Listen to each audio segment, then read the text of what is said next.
집에 물이 없어. 전기도 들어오지 않아. 너무 깜깜해. 라면도 이제 더는 못 먹겠어. 질려. 맛없어. 엄마는 대체 언제 돌아온다는 거지? 여기 열악한 상황 속에서 투쟁 중인 한 소년이 있습니다. 이 소년에겐 도대체 무슨 사연이 있는 걸까요? 이사를 오게 되어 주인집에 인사를 하고 있는 엄마 쿠시마와 아들 아키라. 그렇게 이삿짐을 옮기던 도중 캐리어를 더듬거리는 아키라. 뭔가 중요한 거라도 들어있는 걸까? 응? 캐리어 안엔 아이들이 숨어 있었습니다. 맞다. 밖에서 기다리고 있던 둘째 쿄코까지 집 안으로 숨어 들어오게 되는데요. 아이들은 왜 숨어 들어온 것일까요? 숨바꼭질이라도 하는 걸까요? 그렇게 네 식구가 모여 저녁 식사를 하던 도중 엄마 쿠시마는 아이들에게 이사온 집에서 지켜야 할 말도 안 되는 규칙을 정해줍니다. 大きい声で騒がない。できますか？できる。はい、それからお外に出ない。 사실 아이가 많으면 집을 구하기 힘들다는 이유로 아이들이 숨긴 채 이사를 하게 된 것이었죠. 더 황당한 건 이 아이들은 모두 배다른 형제라는 것. 엄마 쿠시마는 장남 아키라를 제외한 나머지 아이들은 출생신고조차 하지 않았으며 심지어 한창 학교에 진학했어야 할 아키라와 쿄코를 학교에 보내지 않았습니다. お母さん。学校行きたいんけど。それにね、お父さんいないと学校行っていじめられるよ。 결국 늦은 시간까지 일을 하는 엄마를 대신해 동생들의 끼니를 책임지는 건 온전히 아키라의 몫이었죠. 人参入ってんの？入ってるよ。俺のに入れないで。ダメだよ、ちゃんと食え。 아이들 모르게 만나는 사람이 있었던 엄마는 장남 아키라에게만 좋아하는 사람이 생겼다는 고백을 하고 今好きな人がいるの。 다음날 불현듯 엄마는 기한도 없이 짧은 편지와 소량의 돈을 남겨둔 채 잠시 떠난다고 합니다. 엄마를 대신해 할 일이 많아진 아키라는 공과금을 납부하러 편의점에 들리게 되는데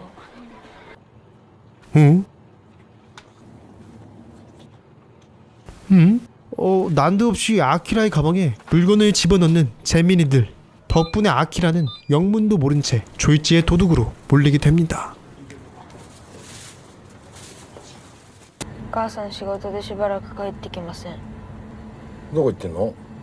엄마의 행방에 대해 섣불리 대답을 할 수 없었지만 때마침 알바생 덕분에 사실이 밝혀지고 さっきまであそこで漫画読んでた子が入れてったんだと思います。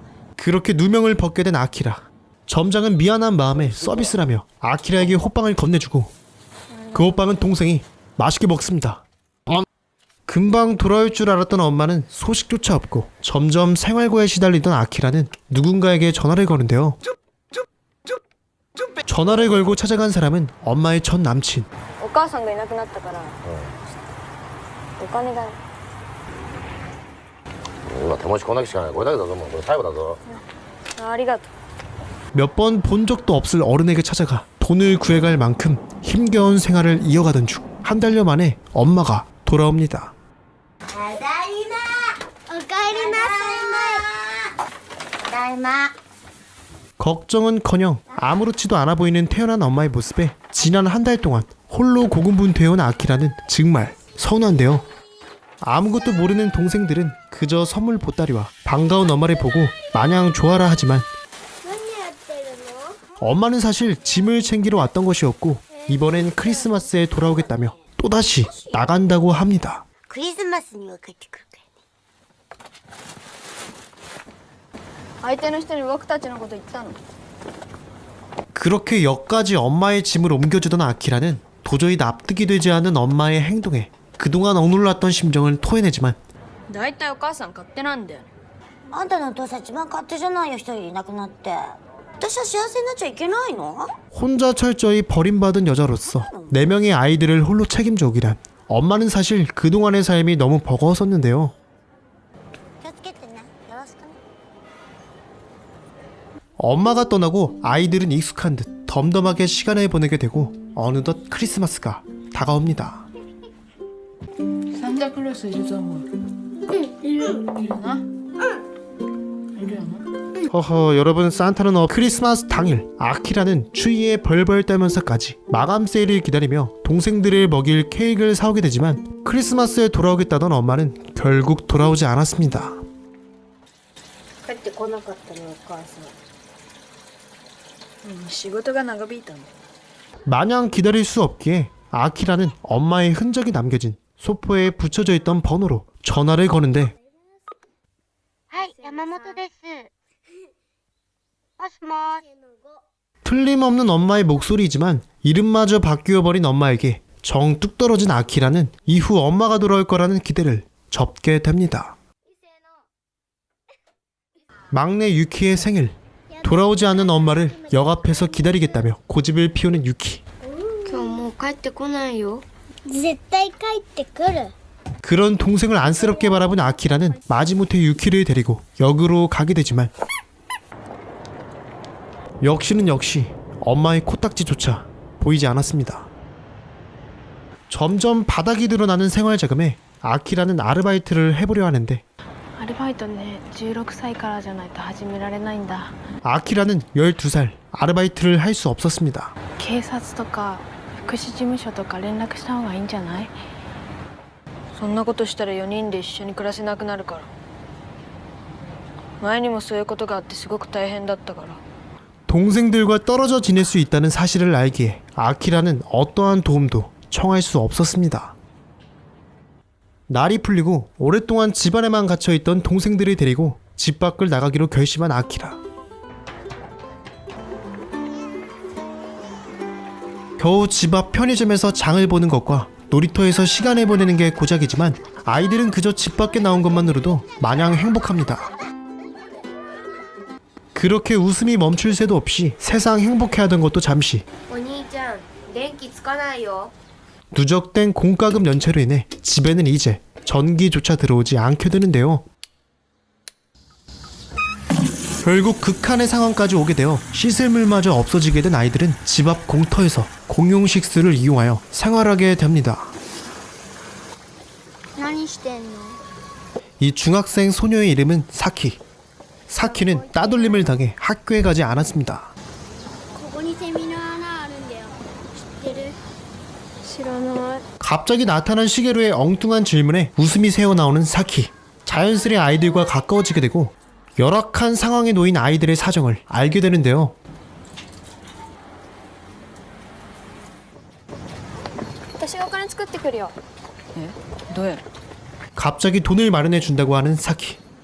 네, 사키는 부잣집 딸인 거와는 별개로 모바일 채팅으로 만난 어른과 가라오케에서 노래를 불러 얻어낸 돈을 주려고 했던 것이었습니다.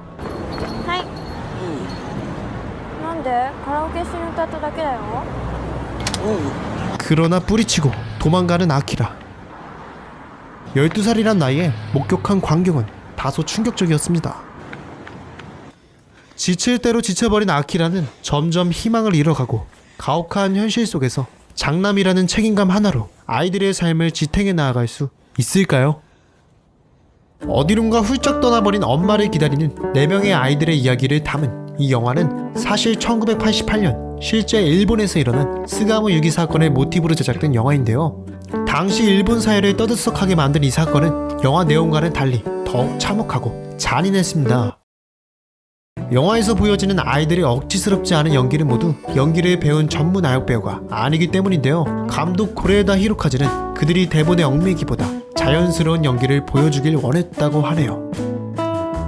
그 덕분에 주인공 아키라 역할을 맡았던 야기라 유야는 2004년에 열린 칸 영화제에서 쟁쟁한 후보들을 제치고 최연소 나무주연상을 거머쥐게 됩니다. 당시 경쟁 상대로는 올드보이의 최미식 배우도 함께 올랐었는데요. 대부분의 언론사들은 후보에 함께 오른 최미식 배우의 수상을 점쳤지만 그러나 연기 경력이 없는 어린 아역 배우가 뜻밖의 나무주연상을 수상하게 되어 많은 화제가 된 것은 물론 심사위원이었던 쿠엔틴 타란티노 감독은 영화제가 끝나고 영화 속 아키라의 침울한 표정만이 기억에 남는다 라는 말까지 했을 정도로 그의 때묻지 않은 연기에 극찬을 아끼지 않았다고 합니다. 아, 참고로 야기라 유야는 이 영화가 데뷔작이자 생애 첫 연기였다고 하네요. 정말 델룸델이에요. 네. 영화는 부모로부터 방치된 또는 사회로부터 방치된 아이들의 삶을 억지스럽지 않은 연출로 특정 인물에게 지나친 감정이입을 시킨다거나 과도한 설정 또한 부여하지 않았으며 오로지 아이들에게만 초점을 맞추어 한 편의 다큐를 보듯 그들의 삶을 객관적으로 바라보게 되는데요. 어른들의 무관심 속에서 자신들에게 처해진 현실과 결핍을 분노로 풀어내지 않았으며 오히려 덤덤하게 헤쳐나아가려는 아이들의 척박한 삶을 고스란히 보여주는 영화 아무도 모른다 였습니다.